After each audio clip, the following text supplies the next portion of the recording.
Monsieur le ministre, c'est un grand honneur pour les États de la France de vous accueillir aujourd'hui. Voici des années que les États de la France proclament que la France est par-dessus tout attractive par ses talents et singulièrement ceux de sa jeunesse. Elle l'est aussi par la valorisation de ce génie que l'on nous prête et ce haut lieu de l'intelligence qu'est la Sorbonne, qui porte la marque de Richelieu, Balzac, Marie Curie, et qui demeure de par le monde, dans le domaine du savoir, le symbole de la France qui pense et qui rayonne. Voilà plus de 18 mois que notre pays vous a confié l'avenir de ses enfants, et depuis lors, avec pragmatisme, souci d'excellence, bon sens, exigence, vous vous employez à redonner à notre école ses lettres de noblesse. Lire, écrire, compter.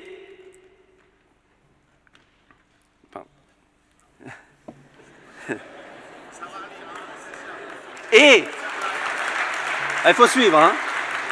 Et respecter autrui sont ces fondamentaux sur lesquels vous êtes en train de construire et reconstruire, pour que l'école puisse donner sa chance à chacun et permettre ainsi à la France d'honorer sa promesse de liberté, d'égalité et de fraternité. Par votre capacité à délivrer, ce terme cher au président de la République, vous êtes en quelque sorte devenu le bon élève de la classe. Apparemment, je ne pouvais pas dire le premier de la classe. Et à l'occasion du récent remaniement ministériel, un nouveau verbe, si je comprends bien, a même été introduit dans notre grammaire, celui de la nécessité de blanquériser le gouvernement. Avec audace et détermination, vous brisez les tabous pour qu'à travers la réforme de la grammaire, l'évaluation des élèves et l'autonomie des établissements, notre pays retrouve un rang digne de son passé et de ses atouts, celui de ceux qui jouent dans la cour des grands.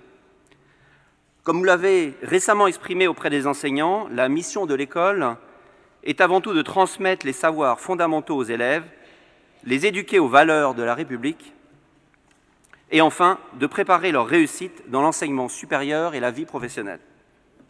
Nous sommes convaincus que les mesures mises en œuvre aujourd'hui porteront leurs fruits et permettront de développer ce vivier de talents si critique à la prospérité de nos entreprises et à l'attractivité de notre pays. Nous, entreprises, nous avons d'ailleurs un rôle clé à jouer en participant activement à la formation de ces talents et en les aidant à s'adapter aux nouveaux métiers et compétences de demain. De nombreuses entreprises le font déjà. Accenture en est un exemple. Grâce à l'initiative Skills to Succeed, nous sommes récemment engagés à aider la France à former 150 000 personnes d'ici 2020 pour acquérir les compétences nécessaires pour trouver un emploi ou devenir entrepreneur. Monsieur le ministre, après la French Touch, après la French Tech, dont nous avons débattu durant toute la journée, nous aimerions que vous nous présentiez votre ambition pour la French Teach, qui participe pleinement à celle de nos États de la France, celle de faire de la France the place to be. Monsieur le ministre, je vous cède la parole. Merci.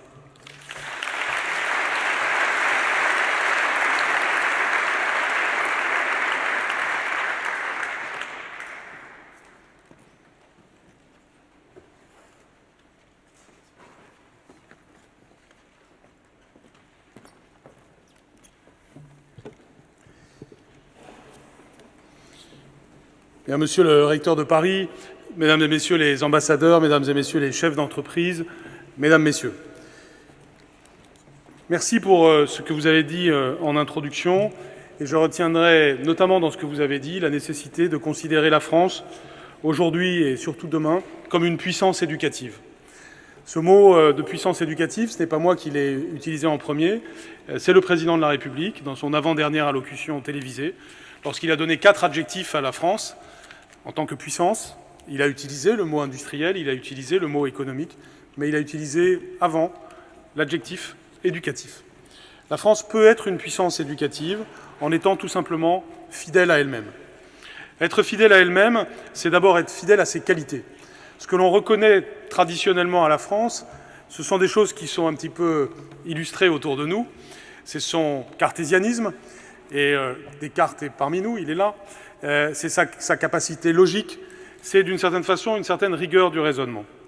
Mais ce qu'on reconnaît aussi habituellement à la France, c'est quelque chose que parfois on oppose à la première qualité, alors qu'elle en est le complément, c'est sa créativité, son goût pour la culture, son sens artistique, son art de vivre, bref, l'amour de l'originalité, de la différence, les lettres avec les mathématiques en quelque sorte. Cette capacité à faire reposer la vie et la conception du monde sur deux pieds, le pied de la logique et le pied de la culture, fait évidemment partie de nos atouts. Ces atouts se voient parfois à l'état pur, je pense en disant cela notamment aux lycées français à l'étranger, qui sont souvent très prisés, et où l'on sait que les familles, et notamment les familles qui ne sont pas françaises, aiment inscrire leurs enfants parce qu'elles savent qu'elles vont trouver avec là cet esprit français, ces deux pieds, la rigueur, la logique, la cohérence des programmes, et en même temps la créativité, le sens critique, l'originalité. Pourtant, parfois, la France a pu douter d'elle-même. Et cela fait peut-être partie justement de son esprit critique. Et elle a douté d'elle-même en doutant de son école. Et de ce point de vue-là, la façon dont un pays perçoit son école est significative de la façon dont un pays se perçoit. C'est pourquoi le terme que j'ai utilisé pour résumer ce que j'avais à faire en arrivant comme ministre de l'Éducation nationale, c'est celui d'école de la confiance. Parce que ce qui me paraît indispensable, c'est que l'école soit une matrice de confiance dans une société. C'est vrai pour la France, comme ça le serait de n'importe quel pays. Il est évident que les pays qui vont bien sont des pays qui font confiance en leur école. Mais ce sont à leur tour des pays où l'école crée de la confiance pour le reste de la société. Et la France, je l'espère, est sur un chemin de progrès en la matière. Elle est sur un chemin de progrès parce qu'elle a, dans son parcours, elle a dans son histoire, de quoi fournir ce dont nous avons besoin pour le XXIe siècle. L'esprit logique et la culture. Aujourd'hui, quand on regarde la façon dont le débat international sur l'éducation se structure, il est souvent caractérisé par le regard que l'on porte sur deux catégories de pays qui ont des classements positifs dans les classements internationaux comme PISA. Les pays asiatiques, d'une part, et on reconnaît à la tradition confucéenne cette dimension logique, la valorisation du travail, le fait que les élèves sont amenés notamment à s'entraîner beaucoup. Et puis il y a l'Europe du Nord, le Canada, un certain nombre de pays européens qui apparaissent aussi comme des modèles, et ce pour des raisons très symétriques. On leur attribue la capacité à épanouir les enfants, la capacité à développer le sens critique et la créativité. Autrement dit, on retrouve à l'échelle mondiale ces deux qualités que j'essayais de discerner à l'instant devant vous en pensant à l'échelle historique de la France. C'est pourquoi je suis très confiant dans la capacité de la France à avancer en matière d'éducation au XXIe siècle, parce que je pense qu'en réalité, nous avons besoin des deux catégories de qualité. Et nous avons besoin de donner à nos enfants ces deux qualités que nous trouvons aujourd'hui dans le monde. Et lorsqu'on n'a qu'une seule des deux, on peut avancer, mais on avance beaucoup moins bien que lorsque l'on a les deux. Et souvent, dans les débats publics internes, c'est vrai du débat interne français, mais ce serait vrai d'autres pays aussi, on a tendance à opposer ces deux éléments. De même qu'on a tendance à opposer la tradition et la modernité.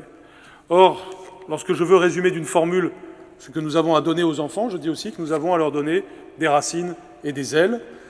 Un élève qui connaît bien le grec ancien sera un élève mieux armé pour apprendre la programmation informatique. Il n'y a aucune raison d'opposer les savoirs entre eux. Nous avons besoin dans ce monde technologique, dans cette civilisation technologique dans laquelle nous sommes déjà entrés, d'avoir des enfants extrêmement bien formés sur le plan des savoirs fondamentaux, sur le plan de l'éthique aussi, et extrêmement bien formés sur le plan de la maîtrise des technologies. C'est pourquoi, lorsque nous avons défini une stratégie avec le Président de la République et le Premier ministre, cette stratégie repose sur l'élévation générale du niveau scolaire. Nous voulons tirer l'ensemble du système scolaire vers le haut, mais aussi, et cela va avec, cela ne s'y oppose pas, la justice sociale. Nous aurons la justice sociale par l'élévation du niveau général, nous aurons l'élévation du niveau général par la justice sociale. Et pour ce faire, nous avons donné la priorité à l'école primaire, parce que l'école primaire est de façon évidente la base de tout, que nous savons aujourd'hui de façon de plus en plus scientifique que les premières années de la vie sont décisives pour les réussites scolaires des enfants. Eh bien, nous avons donné cette priorité avec, comme première mesure emblématique, la division des classes de CP et de CE1 par 2 dans les territoires les plus défavorisés. Nous l'avons fait sur des bases scientifiques parce que des expérimentations nous avaient montré que la baisse du taux d'encadrement n'est pas une solution efficace lorsqu'elle est petite ou lorsqu'elle est faite de façon indifférenciée.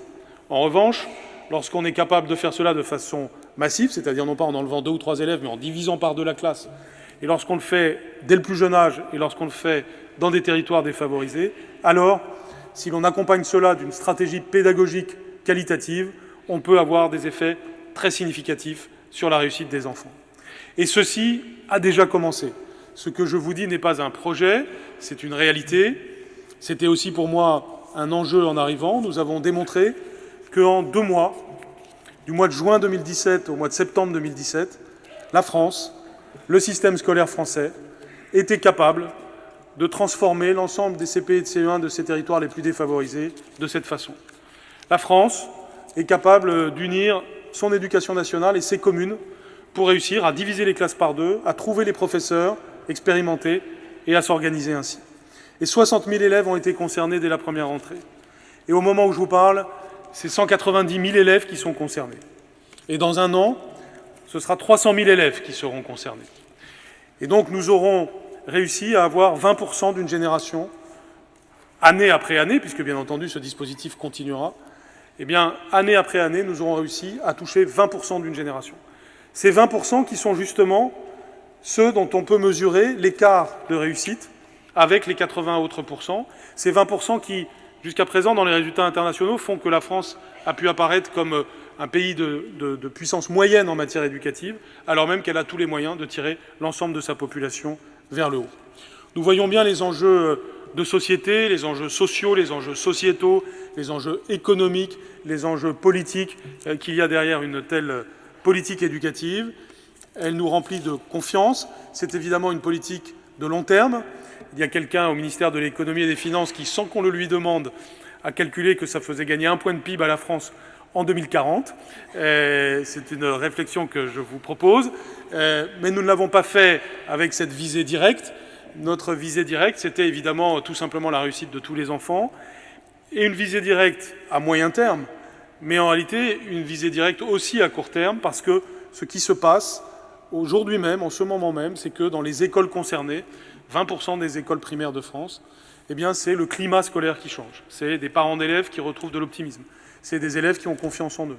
C'est des élèves qui ont des facilités à faire groupe, à travailler ensemble, à avoir l'esprit de participation. Et c'est aussi des communautés éducatives, des communes, des quartiers, qui ont l'impression qu'une politique publique s'adresse à ce qu'ils ont de plus cher, de plus important, c'est-à-dire leurs enfants. C'est donc quelque chose qui n'est évidemment pas la seule mesure que nous avions à prendre, mais c'est quelque chose qui indique que l'élévation du niveau général va avec la justice sociale et vice-versa. Et donc par rapport à toutes les théories qui parfois ont pu estimer qu'il fallait baisser le niveau pour mettre tout le monde à égalité, nous proposons une politique qui élève le niveau pour mettre tout le monde à égalité. Et c'est cette capacité à tirer le pays vers le haut qui, je crois, est à la base aussi de l'ensemble des politiques menées. L'autre politique qui, elle aussi, cherche à aller à la racine des enjeux d'égalité et des enjeux de réussite, c'est celle qui consiste à mettre l'instruction obligatoire à 3 ans. C'est une mesure annoncée par le Président de la République il y a 6 mois. C'est une mesure que nous sommes en train de mettre en œuvre par une loi qui sera votée au début de l'année 2019. Et donc en septembre 2019, la France sera le pays au monde qui positionne l'instruction obligatoire le plus tôt possible dans la vie. Je fais le pari, devant vous, solennellement, dans ce grand amphithéâtre de la Sorbonne, que cette mesure sera imitée dans le monde, parce qu'elle est concomitante à une prise de conscience mondiale. Et cette prise de conscience mondiale, c'est l'importance des premières années de la vie pour la construction des sociétés du futur. C'est l'importance de consacrer des moyens publics et privés très importants à la réussite des politiques de petite enfance, je dirais aux réussites de politiques familiales, des politiques de petite enfance et les politiques d'éducation, ce qui, s'agissant de la France, correspond à l'école maternelle et à ce que nous appelons le CP et le CE1. Si nous réussissons à investir massivement dans ces années-là, eh bien nous réussissons en fait à faire prendre un bon départ dans la vie à tous les enfants. Cette disposition, l'instruction obligatoire à 3 ans, c'est aussi, comme pour la précédente mesure, une disposition d'abord et avant tout qualitative, parce qu'elle s'accompagne de mesures pédagogiques nouvelles. Et ces mesures pédagogiques nouvelles s'inspirent de ce qui se fait de mieux dans le monde. Si notre pays peut progresser, c'est évidemment parce qu'il ouvre ses fenêtres. C'est parce que nous nous inspirons de 3 choses. D'une part, la comparaison internationale. Que se passe-t-il de mieux aujourd'hui dans le monde en matière éducative et en quoi cela peut-il nous inspirer?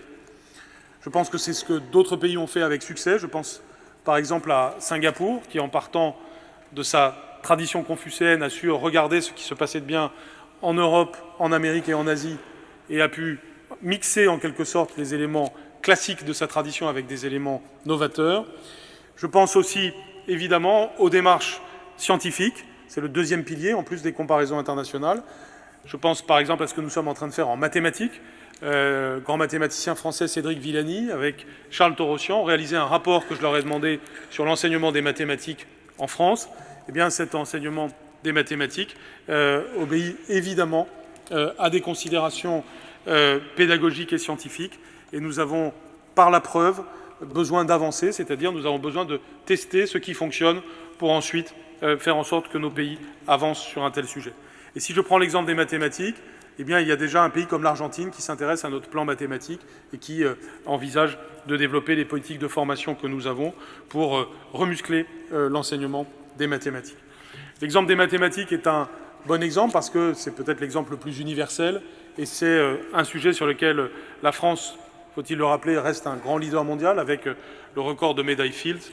Et il est absolument indispensable que cette capacité à avoir de l'excellence mathématique se retrouve aussi pour l'ensemble de la population.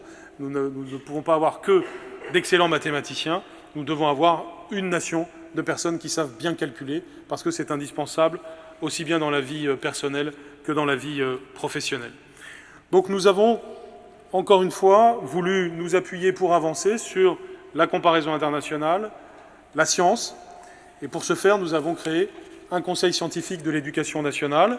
Là aussi, ce conseil scientifique de l'éducation nationale me semble intéressant à une échelle internationale. Nous avons positionné à sa tête un des meilleurs cognitivistes du monde, professeur au Collège de France, le professeur Stanislas Dehaene. Nous avons nommé 21 personnes venues de disciplines différentes. Et ces 21 personnes nous inspirent sur les politiques publiques à mener. Et je leur pose des questions. Et les politiques publiques menées sont inspirées par leurs réponses. Exemple typique, vous y avez fait référence tout à l'heure, les évaluations de début de CP et de CE1, elles ont été conçues avec ce conseil scientifique, elles ont bénéficié des dernières avancées des différentes disciplines qui réfléchissent sur la pédagogie. Et nous proposons ainsi à tous les élèves, pour tous les élèves de CP et pour tous les élèves de CE1 de France, cela s'est passé le mois dernier, eh bien, une possibilité d'évaluer l'ensemble de leurs compétences, tout ce qui conditionne le lire, écrire, compter dont nous avons parlé. Et c'est évidemment, au travers de cela, une possibilité de montrer aux professeurs l'ensemble des compétences qui doivent progresser au cours de l'année, mais c'est aussi un dialogue entre le professeur et les parents que nous stimulons de cette façon-là.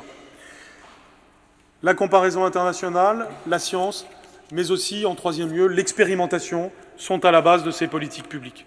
Il est indispensable d'expérimenter, de faire des expériences, de se nourrir de nos succès et de nos erreurs pour arriver à avancer. C'est ce que nous faisons en lançant des expérimentations dans des domaines extrêmement variés. Cela peut être vrai dans le domaine pédagogique, où les expérimentations sont désormais multiples, mais c'est vrai aussi sur le plan de notre organisation. Avant même de vous retrouver ici, en Sorbonne, je remettais les prix dans mon ministère, dans un laboratoire que nous avons créé depuis 6 mois, donc un lieu que nous avons transformé au cœur même du ministère de l'Éducation nationale. Dans ce lab, eh bien, je remettais le prix de l'innovation d'organisation à certains agents du ministère. Nous sommes une maison d'1 million de personnes. Il y a 1 million de personnes qui travaillent pour l'Éducation nationale. Eh bien, mon message à ce million de personnes, c'est « votre créativité est indispensable ». Nous avons besoin d'une éducation nationale créative, innovante, capable de proposer des solutions. Et alors même qu'une maison d'1 million de personnes peut renvoyer parfois l'image du gigantisme assimilé à l'immobilisme, j'ai à cœur de dire que c'est tout le contraire, que nous sommes une institution forte, et parce que nous sommes une institution forte, eh bien nous sommes capables d'avancer et nous sommes même capables d'agilité. J'ai cité l'exemple des dédoublements de classe que nous avons pu faire en peu de temps. Eh bien, c'est parce que nous sommes grands que nous pouvons le faire. J'ai cité les différentes expériences scientifiques, le travail scientifique qui est accompli. Il est possible de lancer des recherches, par exemple avec le CNRS, précisément parce que nous avons les moyens, la masse critique pour faire des choses de ce type.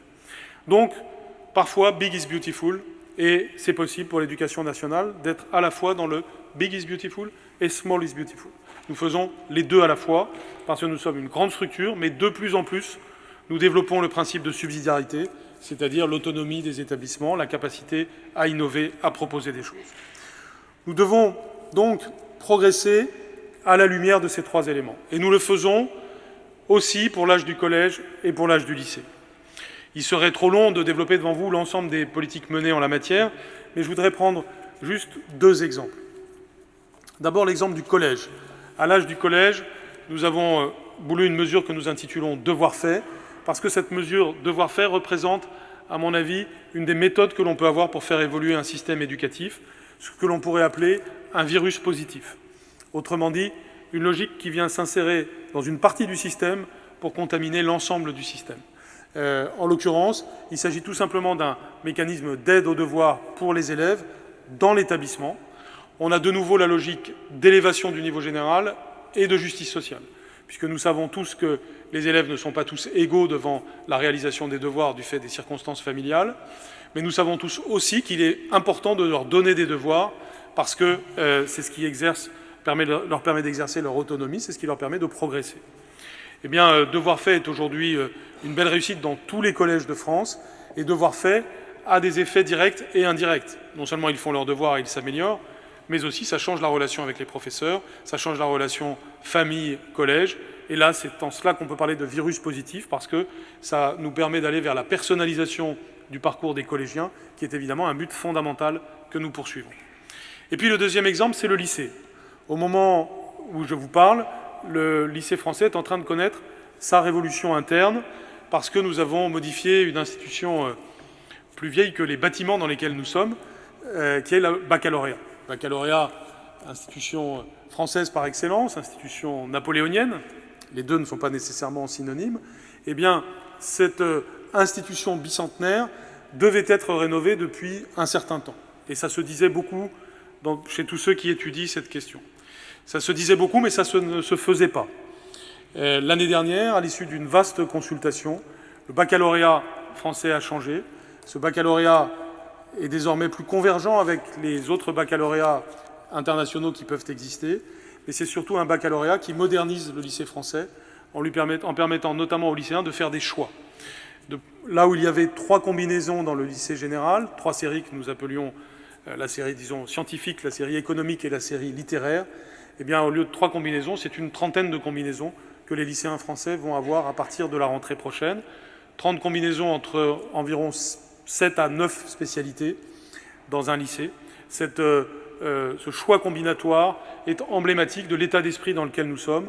Nous voulons des lycéens qui sont des préadultes, qui, ayant été bien formés auparavant, sont capables de faire des choix, sont capables aussi d'avoir des passerelles, sont capables de prendre des décisions, sont capables aussi d'approfondir pour pouvoir réussir ensuite dans l'enseignement supérieur.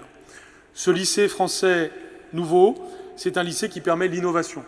Nous avons des disciplines nouvelles qui apparaissent. J'insisterai tout particulièrement sur une qui va s'intituler « Sciences informatiques et numériques ».